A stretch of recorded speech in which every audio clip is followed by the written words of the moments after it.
Terri Runnalls, and I'm the Director of Education and Outreach at Western Canada Theatre.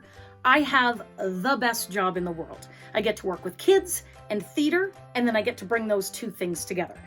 Now, usually at this time, I'd be teaching a Stage 1 theatre course. Stage 1 theatre class is our education programming at Western Canada Theatre. But unfortunately, we can't do that right now.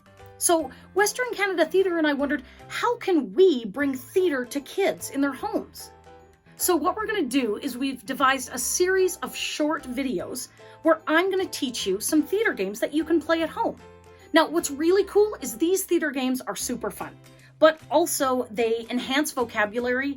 They're great for promoting creative thinking and problem solving. They're great for memory. They're really good to work with teamwork.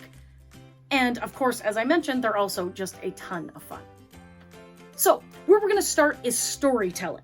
And that's a really great place to start because that's what we do at Western Canada Theatre. We tell stories. We bring people in to tell stories. We bring people together so we can share stories. And we like to tell stories of people who have stories that really need to be told.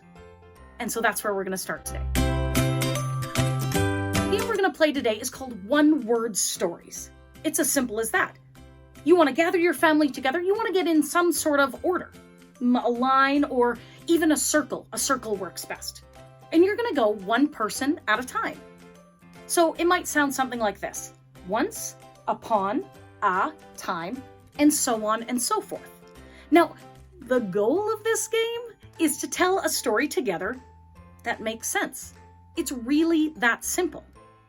Now, for little guys, you might notice that some silly words come up or some crazy words come up, and that's totally fine. It's really just about being creative and thinking on the spot.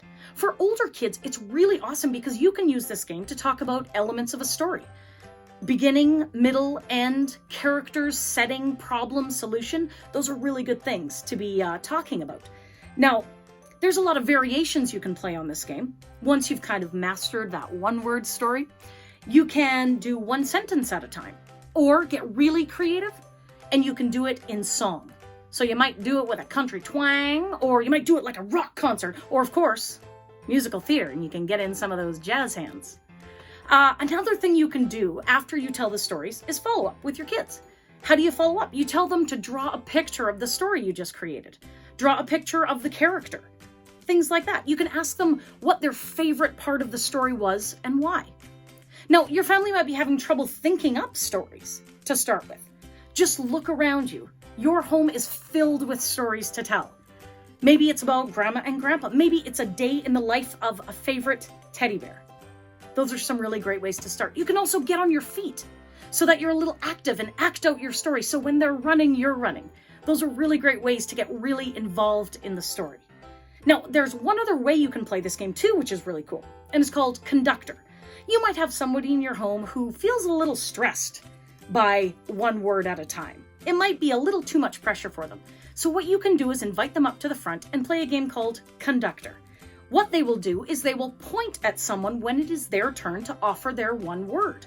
So instead of going in a circle, the conductor is pointing at the person who has to go next. So that might look something like this.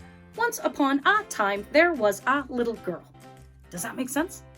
That's totally something you can do, and a way you can get the little guys involved. And so that's it for today. Thank you so much for joining me. Hope to join me next week. Bye!